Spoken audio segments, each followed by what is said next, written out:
Assalamualaikum warahmatullahi wabarakatuh. Kembali lagi bersama saya Julia, CGP Angkatan keempat dari SD Negeri 057234 Tepian Merawan, Pematang Jaya, Langkat, Sumatera Utara.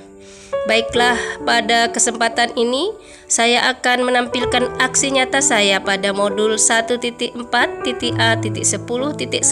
Budaya Positif.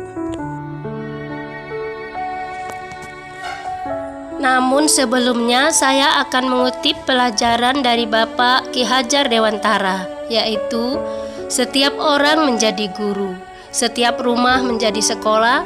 Pendidikan tak berhenti di bangunan sekolah saja, tetapi juga di rumah, di jalan, dan di mana saja.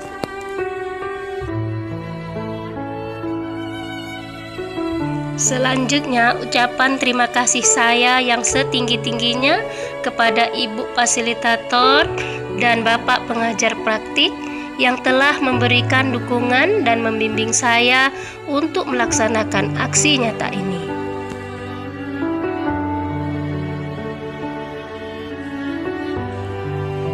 Yang menjadi latar belakang aksi nyata saya adalah sekolah sebagai institusi pembentukan karakter.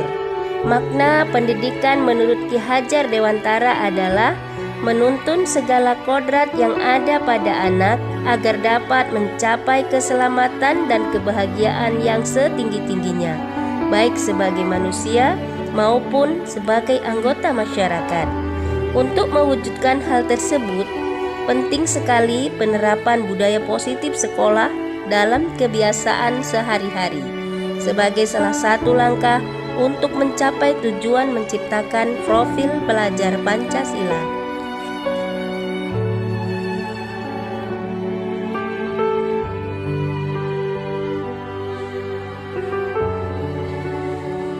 Adapun tolak ukur aksi nyata saya ini adalah peserta didik terbiasa menerapkan 5S. Peserta didik taat dalam beribadah, peserta didik aktif, kreatif, dan bertanggung jawab dalam belajar.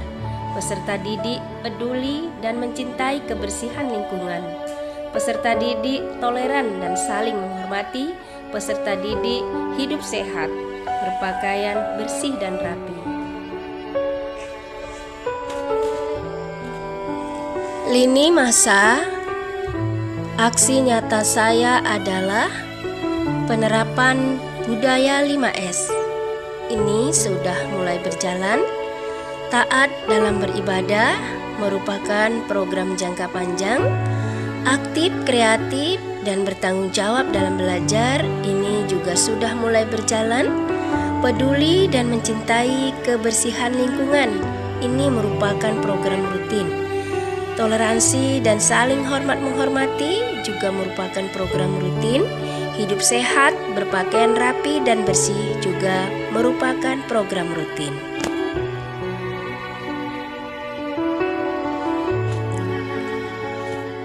Dukungan yang dibutuhkan dalam aksi nyata ini yaitu dari warga sekolah, termasuk kepala sekolah, guru, peserta didik, dan tenaga kependidikan. Kemudian orang tua atau wali peserta didik. Selanjutnya, komite sekolah juga sangat berperan dan lingkungan masyarakat juga sangat mendukung dalam aksi nyata ini.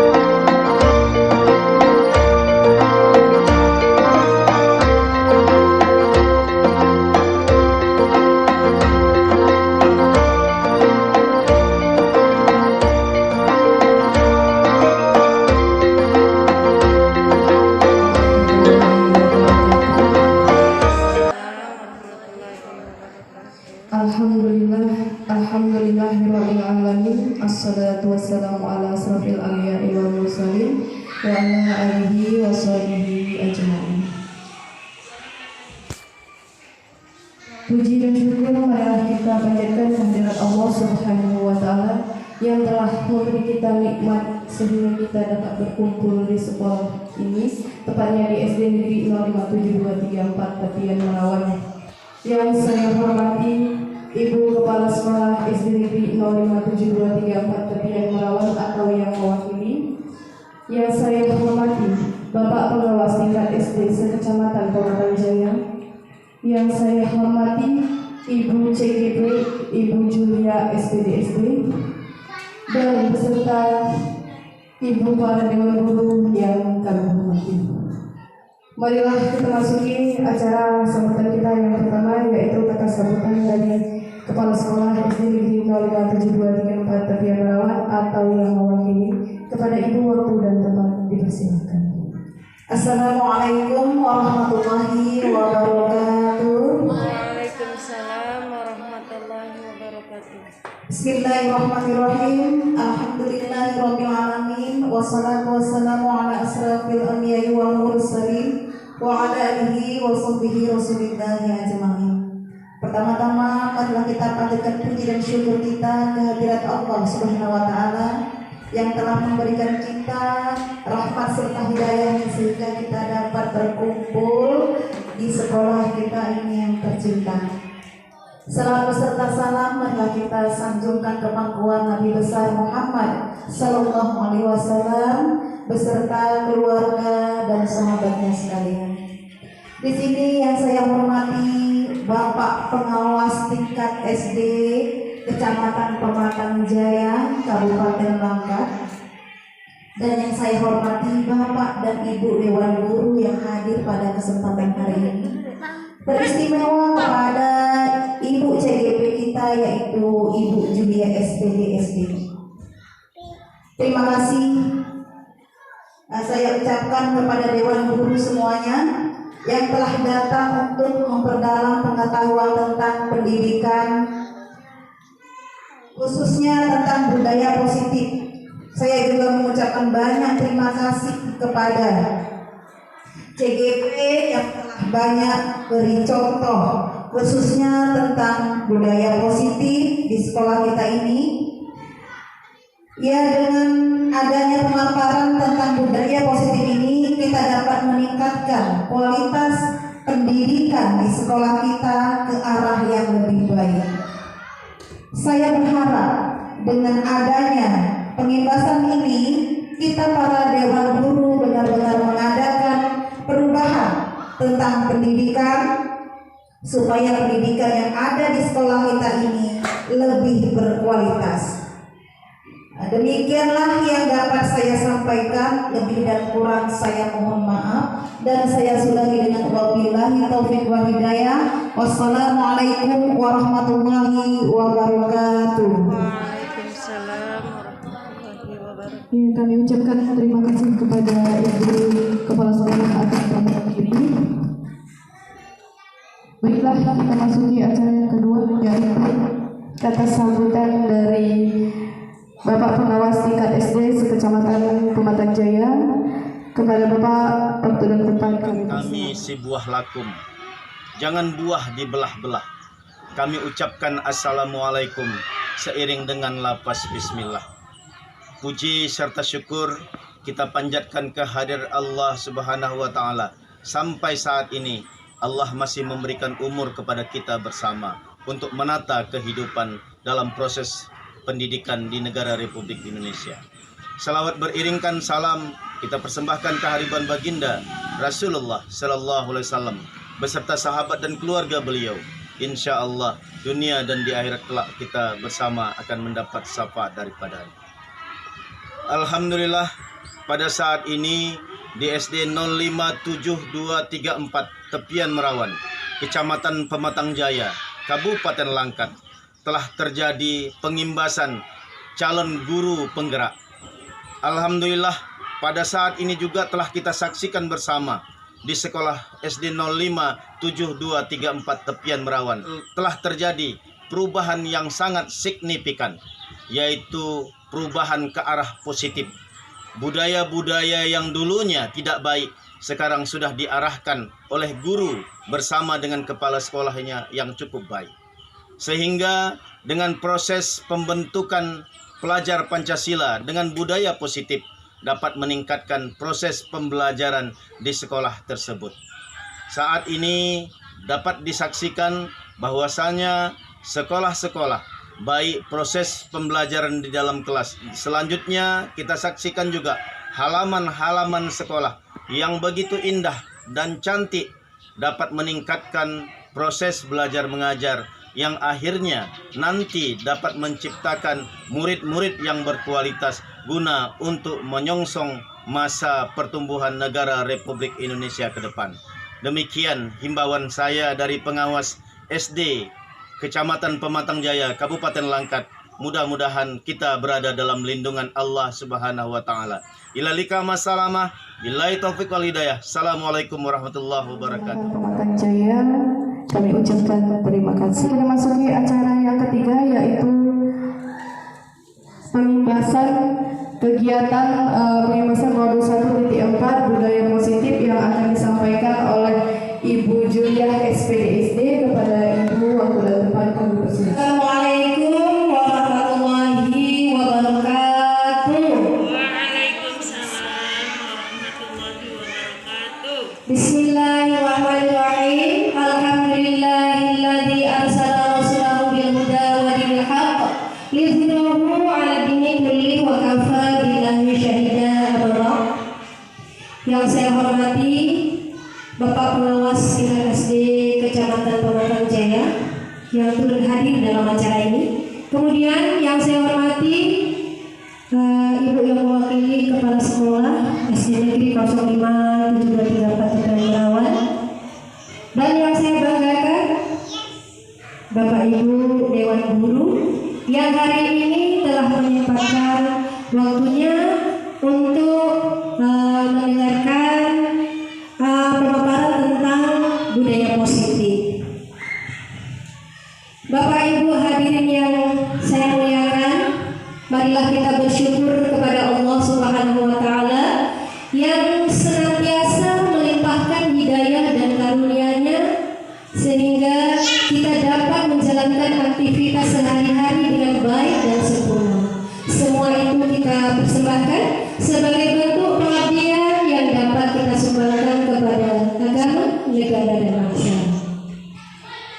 Kemudian salawat dan salam marilah kita sanjungkan ke pangkuan junjungan Allah pemimpin revolusi dunia, ialah baginda Rasulullah Muhammad SAW yang telah membawa umat manusia dari zaman kegelapan, dari zaman kebodohan, dari zaman kebiadaban ke zaman yang tenang, berderang dan berilmu pengetahuan serta penuh peradaban seperti yang kita rasakan saat sekarang ini.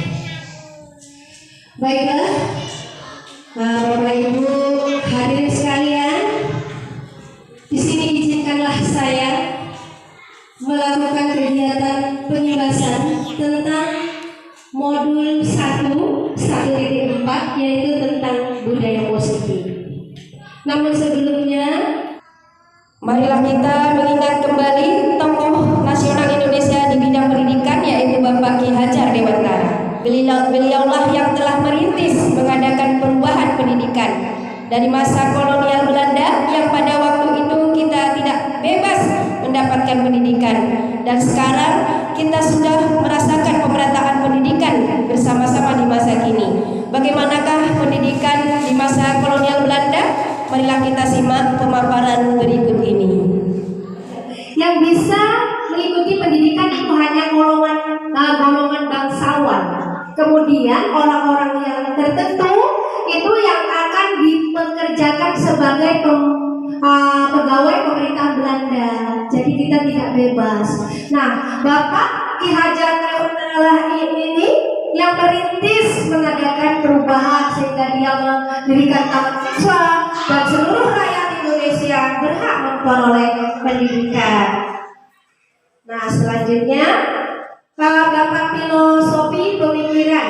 Nah, Ki Hajar Dewantara ini dia mengatakan bahwa pendidikan adalah menuntun segala kodrat yang ada pada anak agar mereka dapat mencapai keselamatan dan kebahagiaan yang setinggi-tingginya, baik sebagai manusia maupun sebagai anggota masyarakat.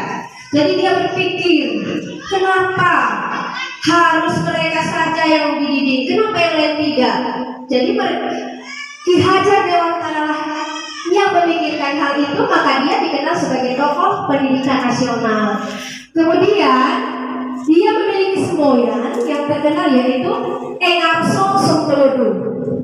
Di depan menjadi teladan. Nah, ini Bapak Ibu Tuan Guru, kalau di depan kita sebagai guru itu harus bisa menjadi teladan. 24 jam kita dicontoh oleh murid kita apa yang kita lakukan. Berarti di sini kita dituntut untuk melakukan kebaikan supaya murid-murid kita bisa mencontoh kita, karena kita adalah teladan. Selanjutnya Madio Manokarso, di tengah kita membangun semangat. Jadi kita sebagai guru harus bisa membangun semangat murid kita supaya dia bisa menjalankan pendidikannya dengan baik. Dan yang ketiga adalah Tuturi Handayani, di belakang memberi dorongan. Ya, guru lah yang mendorong. Ini adalah semboyan Ki Hajar Dewantara. Selanjutnya kita lihat kembali ya, peran guru. Ini peran guru menurut Ki Hajar Dewantara. Ada gambar di sini, ada petani, ada benih, ada lahan. Bagaimana pemikirannya? Kita lihat. Menurut Ki Hajar Dewantara, dalam menuntut laku dan pertumbuhan kodrat anak, Ki Hajar Dewantara mengibaratkan peran pendidik seperti seorang petani. Sedangkan anak-anak itu seperti biji tumbuhan yang disemai. Bila biji tersebut ditempatkan di tanah yang subur dan mendapatkan perawatan dari petani seperti pemupukan, kemudian penghilangan hama, penyiraman yang cukup, dan pembersihan, maka biji tumbuhan tersebut akan tumbuh dengan baik. Begitu pula sebaliknya. Nah, ini pemikiran Ki Hajar Dewantara. Cukup baik sekali ya ibu-ibu. Kita lihat, kitalah yang mengolah, yang membuat siswa itu bagaimana ya gurunya. Kita buatlah kelas yang nyaman. Lahannya kan sekolah. Kita lah yang membuat kelas nyaman, aman, bersih, supaya apa? Anak-anak juga merasa enak dan nyaman dalam belajar. Nah, kita lihat kalau misalnya biji atau benih tadi disemai, dirawat, maka hasilnya akan berkualitas. Maka itulah menurut Ki Hajar peran guru sebagai seorang petani, kemudian murid sebagai benih, dan sekolah adalah lahan. Nah, sampai di sini kira-kira Bapak Ibu ada yang ingin bertanya, dipersilahkan. Assalamualaikum warahmatullahi wabarakatuh.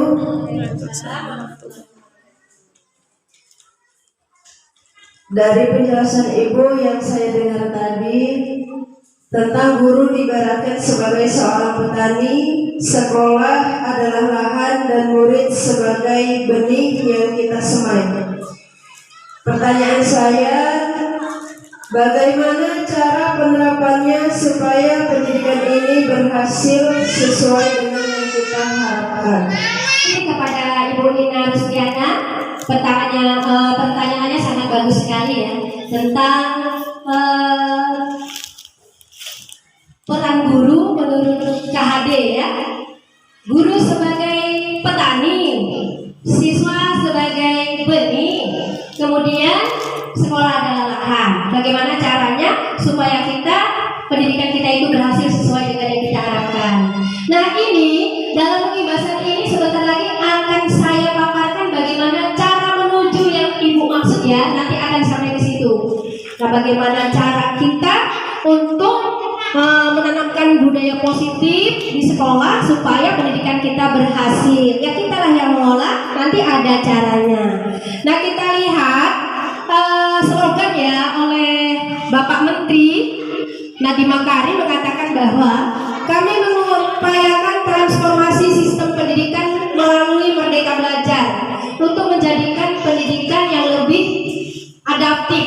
Kami juga menjadikan pengembangan karakter sebagai fokus transformasi pendidikan. Nah, ini salah satunya ya, Bu Nina, makanya ada CPP, calon guru penggerak, ini mencari cara supaya kita bisa betul-betul melakukan peran sebagai pendidik sesuai dengan yang dikatakan oleh Ki Hajar Dewantara. Selanjutnya yang perlu kita ketahui yaitu tentang profil pelajar Pancasila. Nah, ini paling penting ya, ada 6 ya. Yang pertama itu kita mengharapkan setelah kita melakukan pembelajaran nanti itu siswa beriman dan bertakwa kepada Tuhan Yang Maha Esa dan berakhlak mulia. Kemudian berkebinekaan global, bergotong royong, kreatif, bernalar kritis dan mandiri. Nah, ini pengharapannya setelah kita mengikuti ini, kita bisa menanamkan budaya positif sesuai dengan profil pelajar Pancasila. Nah, sesuai dengan pertanyaan yang Ibu Ina tanyakan, ini adalah gambarannya. Caranya bagaimana kita supaya meningkatkan pendidikan, supaya berhasil benih-benih tadi tumbuh subur atau murid-murid yang kompetensi dalam pendidikan. Pertama yaitu perubahan paradigma belajar. Kemudian kita juga nanti akan membahas disiplin positif. Kemudian motivasi perilaku manusia, kebutuhan dasar manusia, posisi kontrol guru, keyakinan keras dan segitiga restitusi. Nah, inilah yang akan kita paparkan pada hari ini. Bapak Ibu yang saya hormati, untuk membangun budaya yang positif, sekolah perlu menyediakan lingkungan yang positif. Nah, ini dia Ibu Ina ya, lingkungan kita harus positif ya ibu-ibu semua, aman dan nyaman agar murid-murid mampu berpikir, bertindak dan mencipta dengan merdeka, mandiri dan bertanggung jawab. Salah satu strategi yang perlu ditinjau ulang adalah bentuk disiplin yang dijalankan selama ini di sekolah-sekolah kita. Nah, apakah selama ini kita sudah menerapkannya tentang disiplin sekolah? Apakah budaya positif ini sudah kita terapkan ataupun sedang proses? Itu semua bisa kita rasakan. Apakah lingkungan kita sudah nyaman? Nah, kita lihat kelas saya juga telah berkolaborasi dengan beberapa kelas. Kita lihat ya, alhamdulillah sudah mulai nyaman ya. Ini kalau bisa kita tingkatkan lagi bersama, saling mengisi ya, saling memberi, saling berbagi apa yang kita ketahui supaya pembelajaran itu lebih berpihak pada siswa. Kemudian yang kedua adalah yang pertama perubahan paradigma belajar. Ini menurut Dr. William Glasser dalam kontrol teori untuk meluruskan beberapa miskonsepsi tentang kontrol. Nah, ilusi guru mengontrol murid. Ilusi guru mengontrol murid ini sebenarnya yang mengontrol itu guru nggak bisa mengontrol, kecuali murid itu mengontrol dirinya ya. Kemudian ilusi bahwa semua penguatan positif efektif dan bermanfaat. Itu juga bisa terjadi, bisa juga tidak. Kemudian ilusi bahwa kritik membuat orang merasa bersalah dalam penguatan karakter. Kemudian ilusi bahwa orang dewasa memiliki hak untuk memaksa. Ini ilusi ya. Bapak Ibu guru. Kemudian kita lihat lagi, kita bandingkan dengan teori kontrol tentang dunia. Realitas atau kebutuhan kita berbeda. Berbeda kan Bapak Ibu kebutuhan? Nah, kebutuhan Selina apa, Bu Eva, Bu Seri, dan ibu yang lainnya pasti tidak sama. Kemudian setiap orang memiliki gambaran berbeda. Kita berusaha memahami pandangan orang lain tentang dunia. Kemudian semua perilaku itu memiliki tujuan. Nah, teori kontrol tentang dunia mengatakan bahwa hanya Anda yang bisa mengontrol diri Anda, hanya kita sendiri yang bisa mengontrol diri kita, ya kan? Kemudian kolaborasi dan konsensus menciptakan pilihan-pilihan baru. Kemudian model berpikir menang-menang, kan ada yang model berpikir menang-menang ya. Selanjutnya kita lihat disiplin positif. Self-disiplin, Bapak Pendidikan kita, KHD, menyatakan bahwa dimanapun ada kemerdekaan, disitulah harus ada disiplin yang kuat. Dimanapun ada kemerdekaan, di situ harus ada disiplin yang kuat. Jadi kita lihat makna disiplin ini, kebanyakan orang akan menghubungkan kata disiplin dengan tanda petik teratur dan kepatuhan kepada peraturan. Kata disiplin juga sering dihubungkan dengan hukuman. Justru itu adalah salah. Nah, satu alternatif terakhir dan bila perlu kita gunakan sama sekali. Ini makna disiplin, orang mengatakan bahwasanya itu pada hukuman. Jadi KHD menyatakan bahwa untuk mencapai kemerdekaan atau dalam konteks pendidikan kita saat ini, untuk menciptakan murid yang merdeka, syarat utamanya adalah harus disiplin yang kuat. Disiplin yang dimaksud adalah disiplin diri. Nah, yang memiliki motivasi internal, disiplin diri itu termotivasi dalam diri kita sendiri. Kita yang mengontrol apakah kita semua disiplin, kita kembalikan kepada diri kita. Bapak pengawas, Bapak Ibu Dewan Guru yang saya muliakan. Nah, disiplin positif kita lihat ya, itu termasuk ya mencuci tangan sebelum kita melakukan ya, itu ada 5M. Protokol kesehatan ya, protokol kesehatan memakai masker ini salah satu bentuk disiplin gunanya untuk menjaga kesehatan ya, supaya kita semua sehat.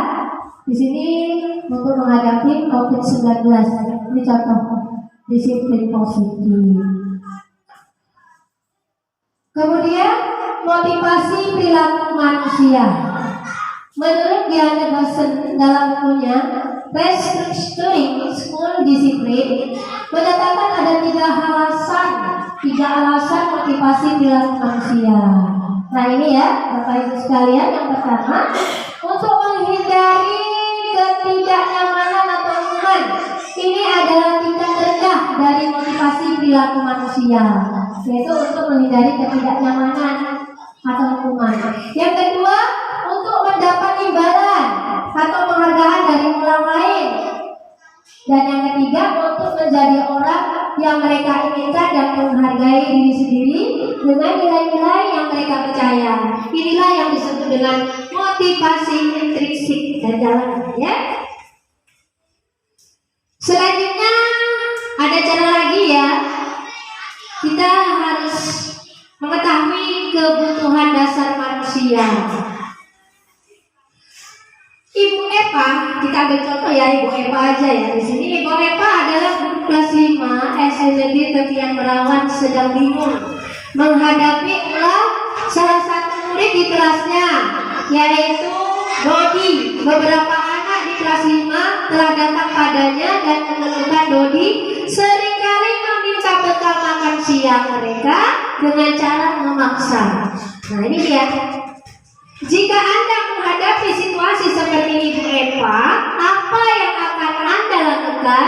Menurut Anda kira-kira apa alasan Dodi melakukan hal tersebut? Sekarang pertanyaan saya, kira-kira Dodi melakukan kesalahan? Hah?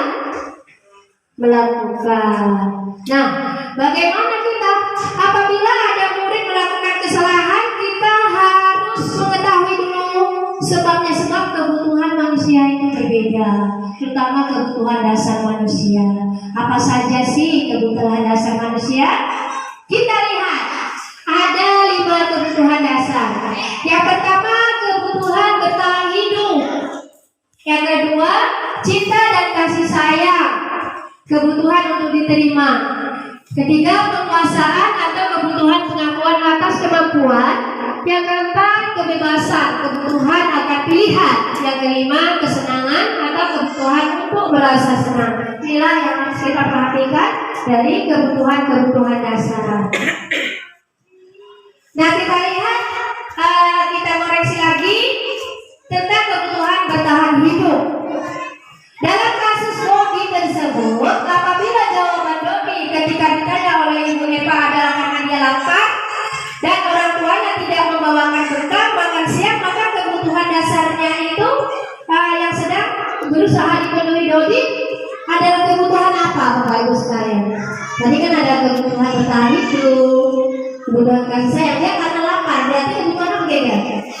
Ya, kebutuhan bertahan hidup, karena dia merasa lapar, dia minta, dia milih punya orang. Jadi kebutuhan dasar bertahan hidup. Selanjutnya kita lihat lagi, kita ketahui apabila dalam kasus Dodi tersebut jawabannya adalah karena dia merasa senang, karena temannya jadi memperhatikan dia. Misalnya udah diambil bekalnya, tentunya kan orang perhatian ke dia, ya kok dia merasa senang kalau sudah mengganggu orang. Nah, ketika temannya melaporkan tindakan itu pada gurunya dan gurunya memberitahu orang tuanya jadi memperhatikan dia, maka kebutuhan dasar yang sedang dipenuhi Dodi adalah kasih sayang, kebutuhan cinta dan kasih sayang atau kebutuhan untuk diterima. Kan kadang-kadang murid kita ini banyak melakukan sensasi ya, kelainan-kelainan supaya cari perhatian, kalau kita bilang caper gitu ya, kepingin diperhatikan. Nah, karena mereka semua memiliki kebutuhan dasar yang berbeda. Nah, selanjutnya dari kasus yang dihadapi Bu Eva, kita lihat lagi. Apabila jawaban Dodi adalah dia merasa hebat karena temannya jadi takut dengan dia dan menuruti keinginannya, maka sebetulnya Dodi sedang berusaha memenuhi kebutuhan dasar apa ini? Hah? Kebutuhan dasar apa? Kebutuhan dasar apa, Ibu-ibu? Iya, kebutuhan dasar penguasaan. Kemudian kita lihat lagi dari kasus Ibu Eva. Apabila jawaban Dodi merasa bosan dengan bekal makanan yang dibawakan ibunya dari rumah, karena ibunya selalu membawakan bekal yang sama.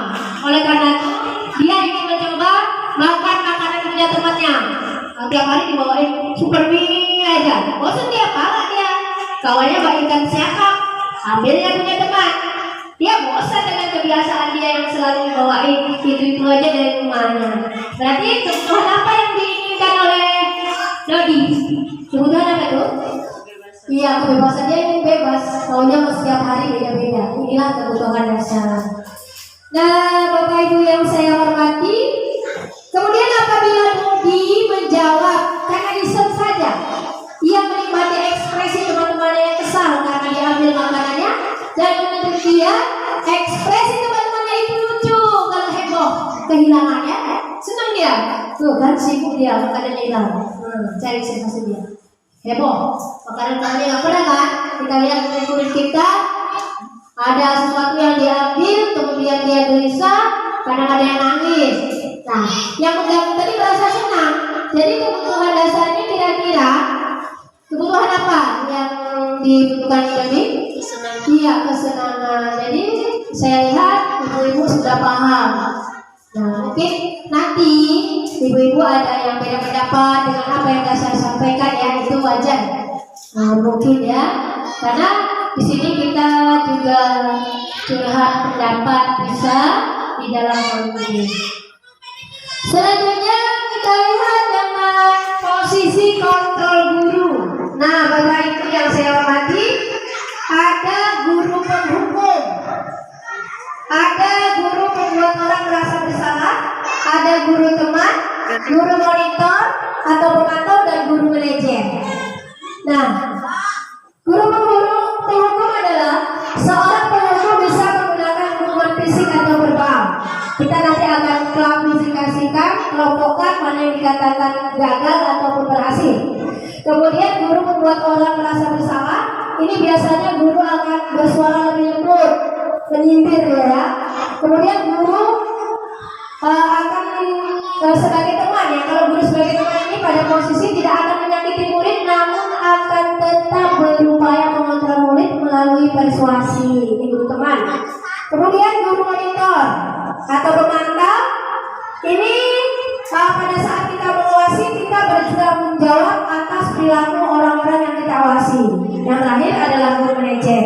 Posisi terakhir, guru manajer adalah posisi mentor, di mana guru berbuat sesuatu bersama dengan murid, mempersilahkan murid mempertanggungjawabkan perilakunya, mendukung murid agar dapat menemukan solusi atas permasalahannya sendiri.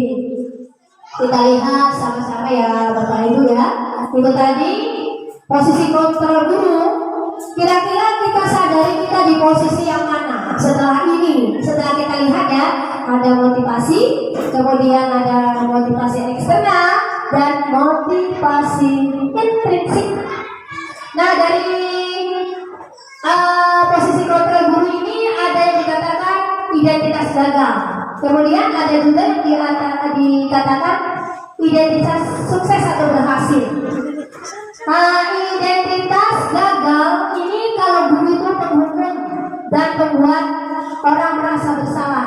Kalau penghukum biasanya itu menghardik, menunjuk-nunjuk, menyakiti, menyindir. Nah, kemudian kalau membuat orang merasa bersalah, berceramah, menunjukkan kekecewaan mendalam. Nah, misalnya bisa dikatakan kalau guru penghukum itu, kalau kamu tidak melakukannya, saya akan kasih hukuman. Itu sebetulnya tidak baik ya. Kemudian kalau untuk membuat orang merasa bersalah, kalau kamu sudah mengecewakan ibu bapak, jadi kita merasa bersalah terus murid-murid kita. Kemudian di sini ada posisi kontrol guru yang dikatakan berhasil. Itu yang lebih baik adalah sebagai teman, pemantau. Nah, kalau sebagai teman ya kita mendekati, membuat alasan-alasan untuk murid kita. Nah, lakukan untuk Bapak Ibu ya. Sudah nanti Bapak Ibu bantu, misalnya kalau ada masalah, jadi murid mendekati guru, guru mengadakan pendekatan dengan siswa. Kemudian guru pemantau. Nah, bisa Bapak Ibu lihat sendiri ya.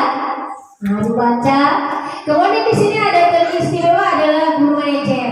Guru manajer ini tidak langsung menyalahkan siswa apabila siswa melakukan kesalahan, tetapi memanggilnya, kemudian mengajukan pertanyaan-pertanyaan, dan nantinya siswa diberi kesempatan untuk menjawab apa yang dia alami, kemudian memberikan solusinya. Guru manajer yang paling baik. Selanjutnya hasilnya. Kalau guru penghukum hasilnya kita lihat sama-sama ya. Apa ya Bu Eva hasilnya? Murid akan memberontak, musri ya.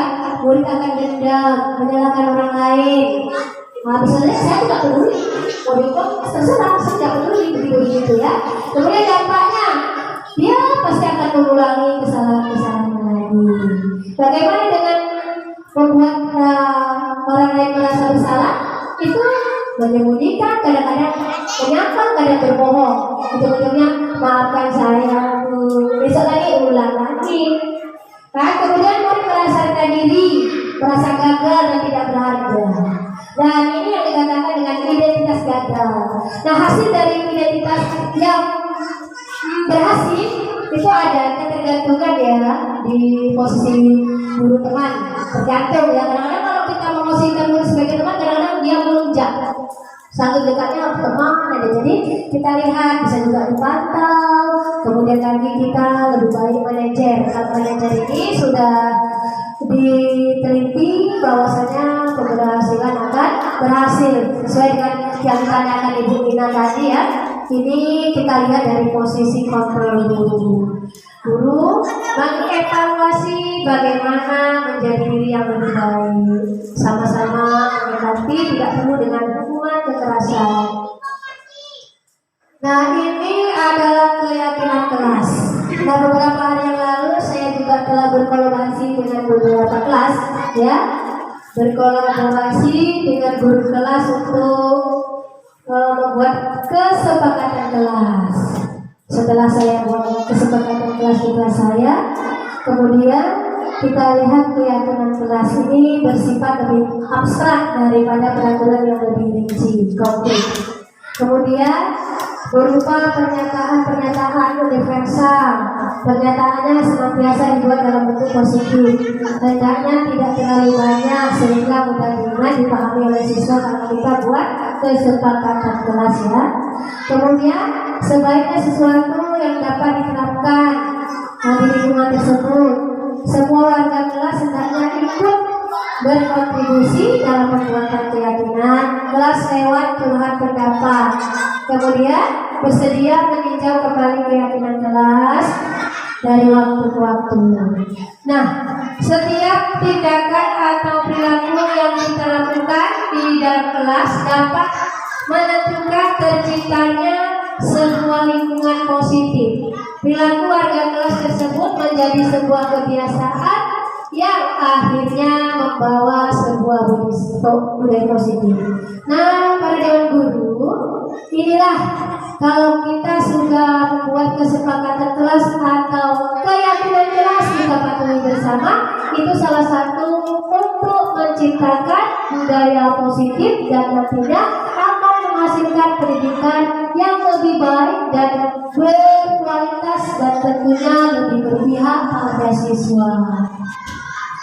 Nah, ini contoh kegiatan saya ketika saya melakukan pembuatan kesepakatan kelas ya. Saya minta murid untuk menulis apa idenya, kemudian ditempel dan menghasilkan 7 kesepakatan kelas. Yang pertama, berdoa sebelum belajar.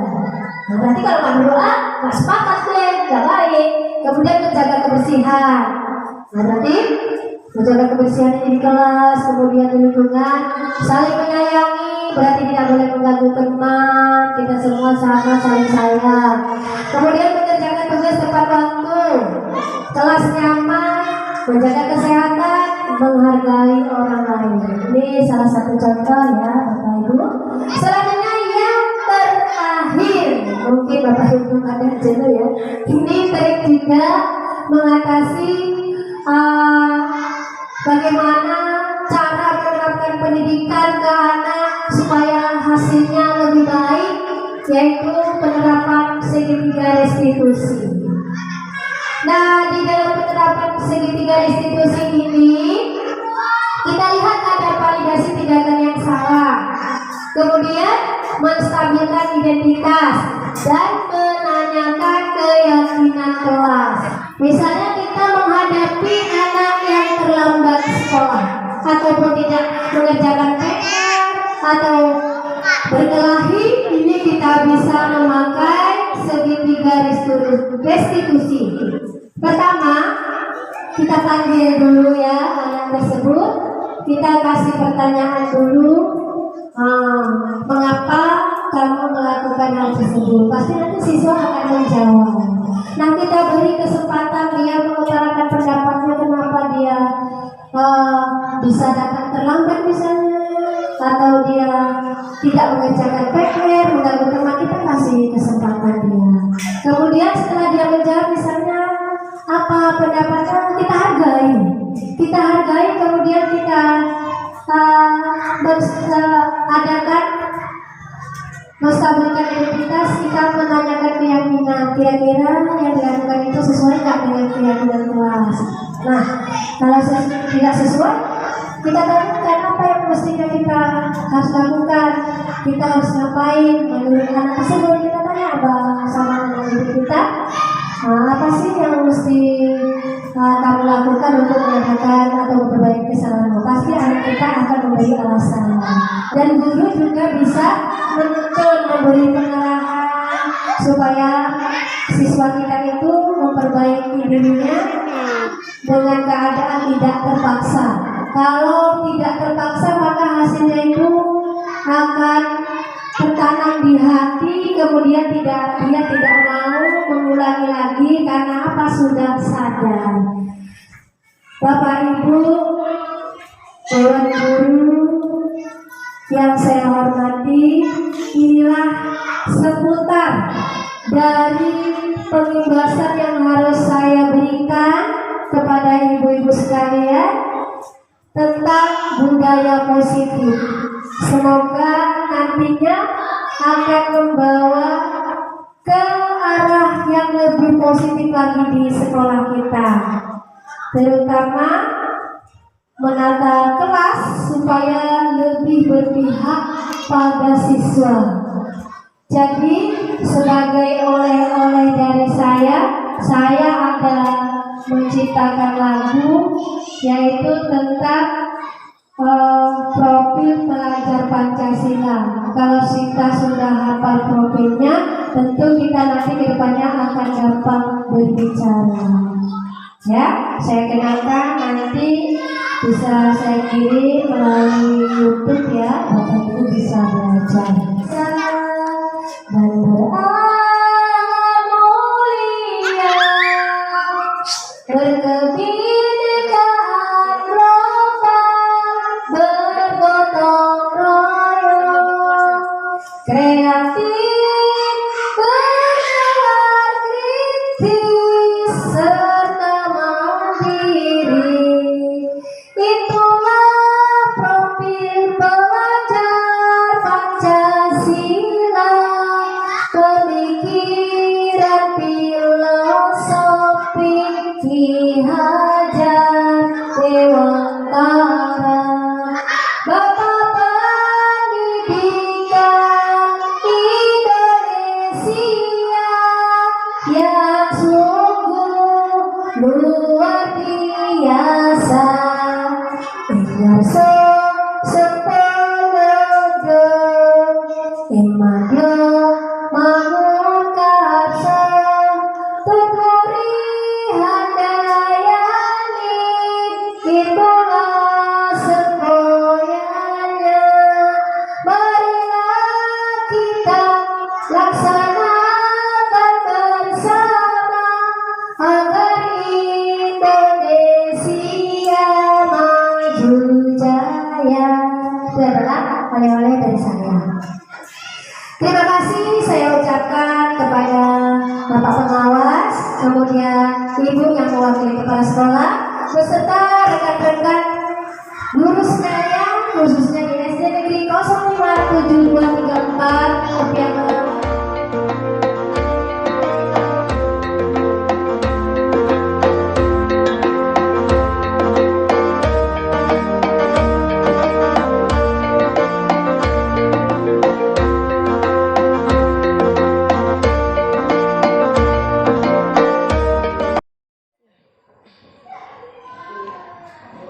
Demikianlah wilayah dari Ibu Julia sebagai SD yang telah panjang yang memaparkan tentang budaya positif.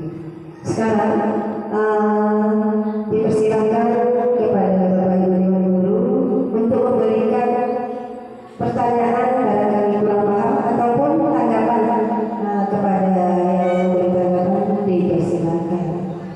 Ya, silakan Ibu Eva. Assalamualaikum warahmatullahi wabarakatuh. Perkenalkan nama saya Eva Aulia Anggraini. Saya dari SD 057234 Opian Bawang. Nah, pada kali ini saya ingin mengucapkan terima kasih yang sebesar-besarnya kepada Ibu Julia yang telah memberikan ilmunya kepada kami mengenai budaya hidup positif. Nah, di sini saya akan memberi tanggapan ya kepada Ibu Julia, terutama tentang pemaparan Julia. Nah, banyak sekali hal-hal yang belum saya ketahui, terutama di bagian pendidikan, terutama pendidikan yang berpihak pada siswa. Nah, pada kesempatan ini saya tertarik sekali dengan segitiga restitusi yang dipaparkan oleh Ibu Julia, yang dimana segitiga restitusi tersebut digunakan untuk memecahkan masalah pada siswa. Dan jadi hanya itu saja tanggapan dari saya. Lebih dan kurang, Assalamualaikum warahmatullahi wabarakatuh. Terima kasih Bu Eva, bagus sekali, berarti sudah pas ya Bu Eva ya, akan melaksanakan segitiga restitusi untuk praktek pembelajaran. Oke, terima kasih. 3.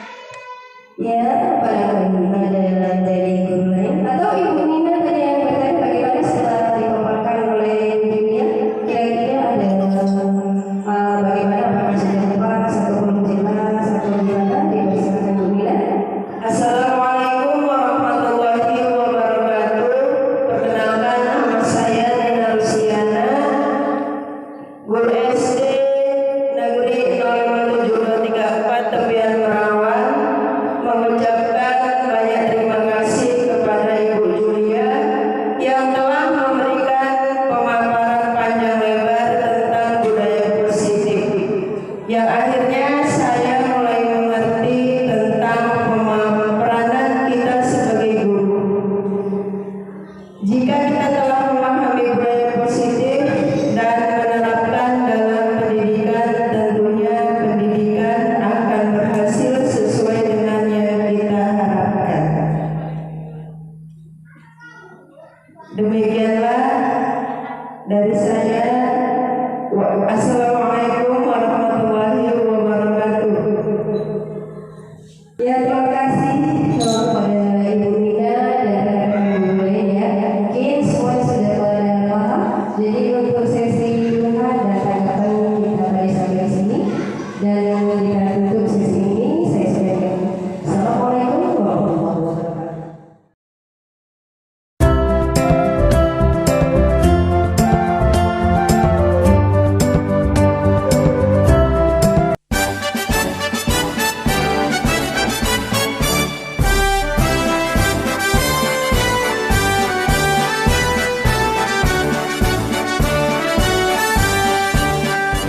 Bulatkan tekad, kuatkan hati, negeri ini memanggilmu kawan. Belajar bergerak berbagi untuk negeri, guru penggerak majukan pendidikan. Guru penggerak menghamba pada murid, kreatif rancang pembelajaran. Hargai potensi, tingkatkan prestasi, lahirkan profil pelajar Pancasila. Belajar bergerak berbagi untuk negeri, kita menjalin kolaborasi. Belajar bergerak berbagi untuk negeri, demi bakti pada Ibu Pertiwi.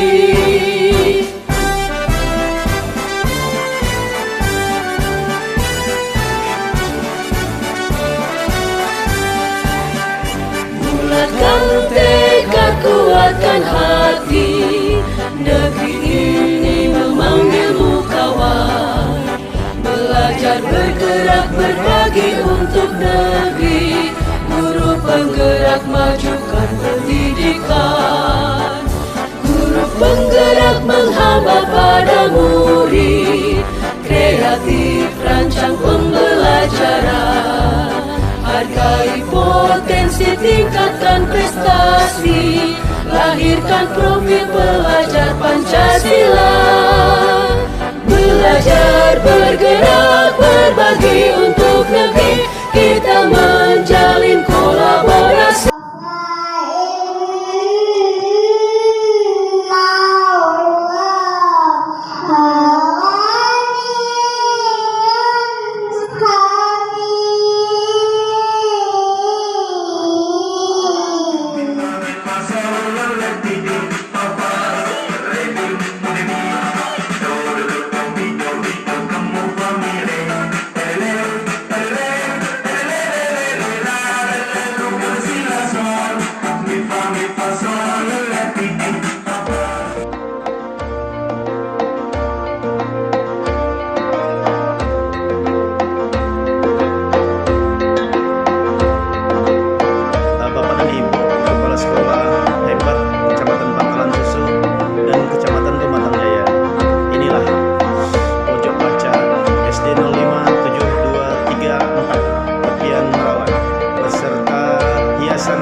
kelas berikutnya adalah kelas 5.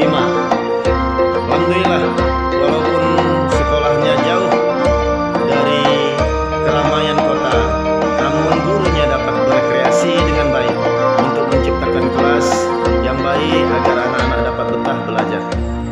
Mudah-mudahan sekolah-sekolah yang ada dapat memberikan dampak-dampak positif, memberikan masukan-masukan agar sekolah-sekolah lain dapat meniru sekolah yang baik guna terciptanya keadaan sekolah yang nyaman, tentram, akhirnya dapat meningkatkan kualitas pendidikan di Kecamatan Pangkalan Susu, Matang Jaya pada khususnya dan Kabupaten Langkat pada umumnya. Demikian, terima kasih.